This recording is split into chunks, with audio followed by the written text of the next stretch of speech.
여러분 안녕하십니까? 앞서 뉴스를 통해 전해드린 것처럼 40주년을 맞은 부마항쟁 유혈 진압 그리고 5.18 광주항쟁과의 연관성은 아직 드러나지 않은 빙산의 일각입니다.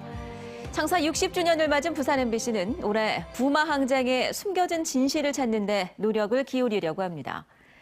40년 세월 동안 잊힌 채 고통스럽게 살아온 고문 피해자들의 생생한 증언과 또 묻혔던 자료들을 통해서 그날의 진실이 조금씩 드러나고 있습니다. 황재실 기자가 보도합니다. 79년 말 육군 보안사령부가 작성한 이른바 부마 사태의 교훈.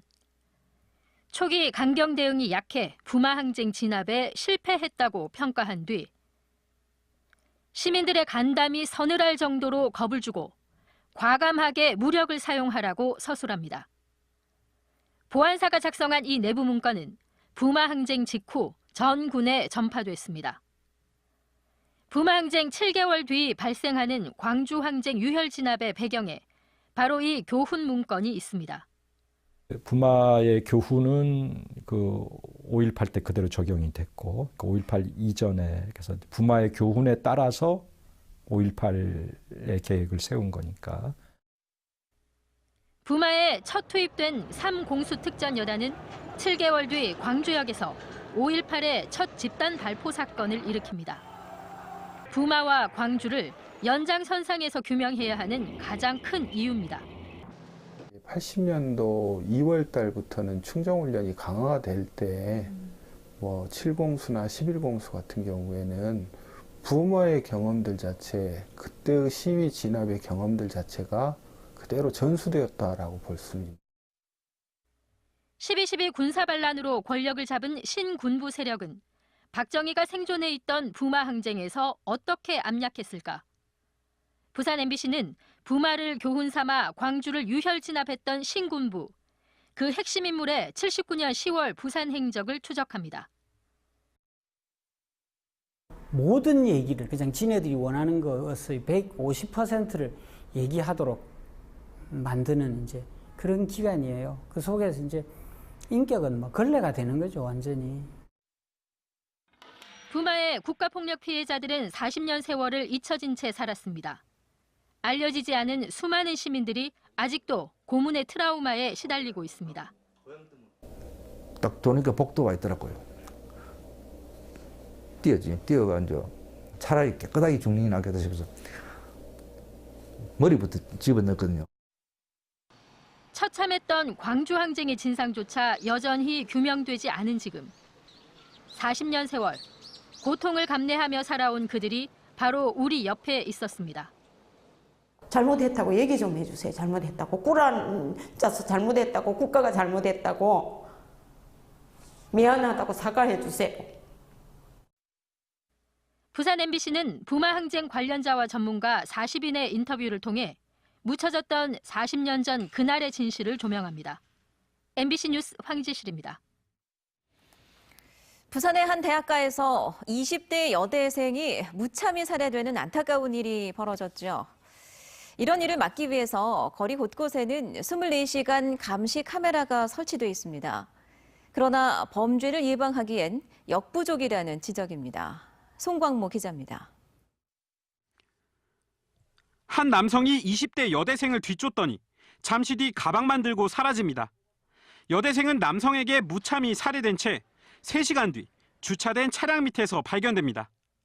지난 18일 새벽 남구의 한 대학가 원룸촌에서 벌어진 일입니다. 이런 범죄를 사전에 막을 수는 없었을까? 지자체는 범죄 징후를 미리 파악하기 위해 이른바 생활방범 CCTV를 곳곳에 설치했습니다. 24시간 실시간 감시하며 의심 가는 상황이 발생하면 곧바로 경찰서에 신고하게 됩니다. 문제는 현재 방범용 CCTV로는 범죄 예방 효과를 높이기 힘들다는 점입니다. 강도와 성폭력 등 여성 취약 범죄율을 색깔로 표현한 지도입니다. 범죄율이 높을수록 붉은색으로 표시되는데 대학가 주변에서 특히 두드러집니다. 그러나 방범용 CCTV 설치 장소를 겹쳐보면 상대적으로 범죄율이 낮은 지역에 밀집되어 있습니다. 정작 사건이 발생한 지역 CCTV는 30여 대, 전체의 고작 6%에 불과합니다. 감시에 사각지대가 생길 수밖에 없는 겁니다. 저는 항상 통화하면서 가요. 무서우셔서? 네, 아니면 통화는 척을 하거나. 살인 사건이 일어난 대학가 원룸 거리입니다. 이 골목길만 하더라도 거리만 500m가 넘는데요. 하지만 범죄를 사전에 파악할 수 있는 생활 안전 CCTV는 단 한 대도 설치되어 있지 않습니다. 남구청은 부랴부랴 대책 마련에 나섰습니다. 이것도 작가들도 이제 제 개근해서 이쪽 부분을 좀 더 좀 신경 써서 좀 더 늘리려고 지금 예상하고 있습니다. 네. 그러나 아직 예산도 확보되지 않은 데다 설치 시기도 확정되지 않아 대학가 원룸촌은 여전히 불안에 떨어야 할 처지입니다. MBC 뉴스 송광모입니다. 워렌 버핏, 조지 소로스와 함께 세계 3대 투자자로 꼽히는 짐 로저스 회장이 오늘 부산을 찾았습니다. 로저스 회장은 통일 한국의 미래를 낙관적으로 전망하면서 부산 역시 중요한 역할을 하게 될 것이라 말했습니다. 정은주 기자입니다. 세계 경제 전망과 투자 전략을 주제로 열린 강연에서 짐 로저스 회장은 통일 한국의 미래를 낙관했습니다. The labor and the natural resources and the girls, combined with South Koreans' management ability, manufacturing ability, and capital, your access to capital, this is going to be a very, very exciting place. 통일 이후 20년 동안은 중국과 일본이 아닌 한반도가 세계에서 가장 역동적이고 중요한 국가가 될 거라는 겁니다. China is going to be the most important country in the 21st century, but for the next 10 or 20 years or so, Korea is going to be the single most important country in the world. 관광 대국으로서의 한국도 통일 이후에는 충분히 가능할 거라는 전망도 내놨습니다. And so Korea is going to be a hot tourism site for several years. You have not been on the world tourism map forever in your history. You think about that, you know about the railroads. 철도가 연결되고 항구가 열린 미래의 부산에서는 더 많은 기회가 제공될 거라며 시야를 넓힐 것을 주문하기도 했습니다. You still need ports. The railroad is going to open again up the coast. That will help Busan as well.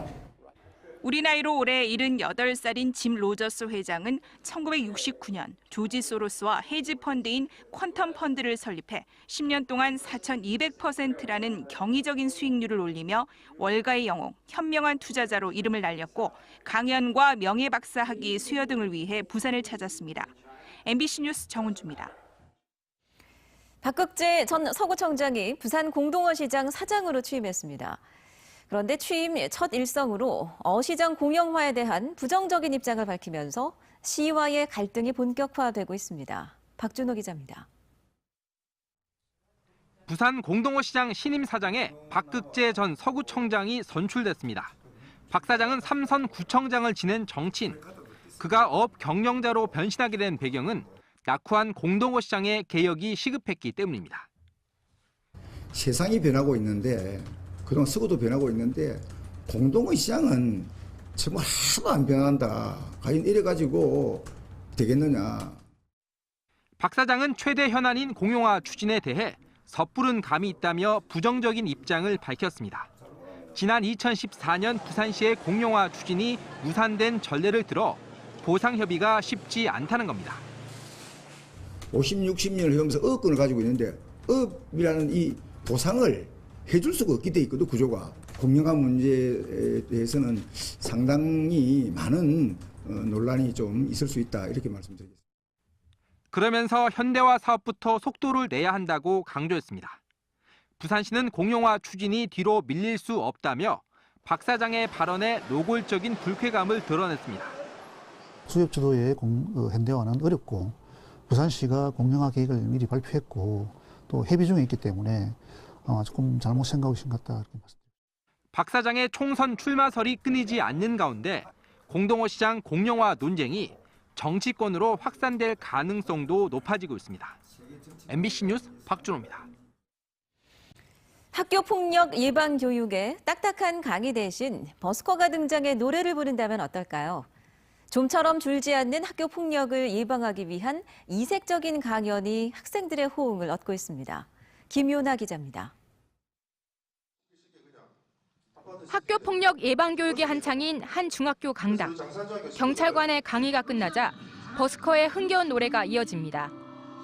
다시 새길 희망을 안고 달려갈 거야 너에게. 노래로서 치유를 할 수 있는 그런 시간이어서 굉장히 좋았던 것 같습니다. 이들의 합동 강의가 시작된 건 올 초. 버스커 김은주 씨는 특기를 살려 노래로 학생들의 마음을 치유하고 있습니다. 학교 폭력에 시달리다 고등학교를 중퇴하고 교통사고로 장애를 입는 등 아픔이 있었지만 꿋꿋이 극복한 경험도 공유하고 있습니다. 나의 일 때문에 힘든 게 꼭 내 탓은 아니에요. 그래서 모든 주변 분들과 같이 그 힘든 일을 좀 나눴으면 좋겠어요. 학교 전담 경찰관인 정규은 경위도 공황장애를 이겨낸 사연을 전하며 학생들과 소통하고 있습니다. 저도 이제 공황장애라는 병을 앓고 한 8년 정도 정말 힘들었거든요.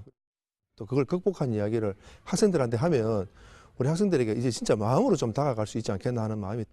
부산 지역에서 학교 폭력으로 검거된 사례는 지난 2015년 682명에서 2017년 830명으로 해마다 늘고 있습니다.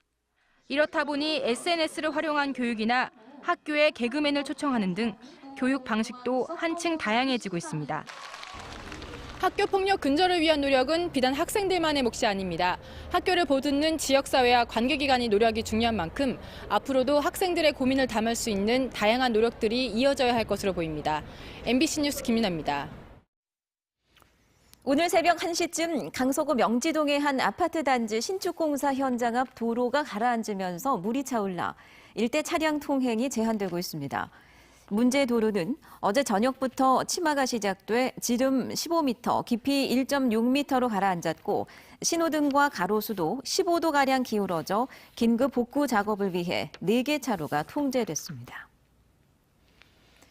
통계청의 전국 사업체 조사 결과에 따르면 부산 지역 300인 이상 제조업체 수는 23곳, 종사자 수는 18,780명으로 집계됐습니다. 부산 제조업체 전체 종사자 21만 9천여 명 가운데 8.5%만이 300인 이상 업장에 근무하고 있어 대규모 제조업 종사자 비율이 전국 최저 수준이었습니다. 인근 울산과 경북, 경남 등은 대규모 제조업체 종사자 비율이 20%를 넘었고 인천과 대전, 광주도 2자릿수로 조사됐습니다. 오거돈 부산시장은 오늘 주간 업무회의에서 김경수 지사의 복귀를 환영하며 경남과의 상생 사업을 더욱 활발히 추진하겠다고 말했습니다. 오 시장은 동남권 관문공항은 대통령과 국무총리, 여당 대표도 힘을 실어준 사안이라며 경남과 함께 더 적극적인 행보를 펼칠 계획이라고 덧붙였습니다. 부산 지역의 지난달 미분양 주택은 5,296가구로 올 들어 계속 5,000가구 이상을 기록하고 있습니다. 지난달 부산의 건축 허가 면적도 43만 5천 제곱미터로 지난해 3월 76만 제곱미터에 비해서 42.8% 줄었습니다. 건축물 착공 면적 역시 전년 대비 37%나 줄어들었고 부산에서 올 들어 처음 분양에 나선 민간 아파트 2곳도 미달 사태를 빚는 등 부산의 부동산 경기 침체가 심각한 것으로 나타났습니다. 부산항 컨테이너 터미널 운영사 매출이 2년 연속 1조 원을 돌파했습니다. 부산항 운영사 9곳의 지난해 전체 매출액은 1조 500억 원으로 전년 1조 200여억 원과 비교해 2%가량 늘었습니다. 다만 지난해 전체 영업이익은 1,700여억 원으로 전년 1,800여억 원에 비해서 100억 원가량이 줄었습니다.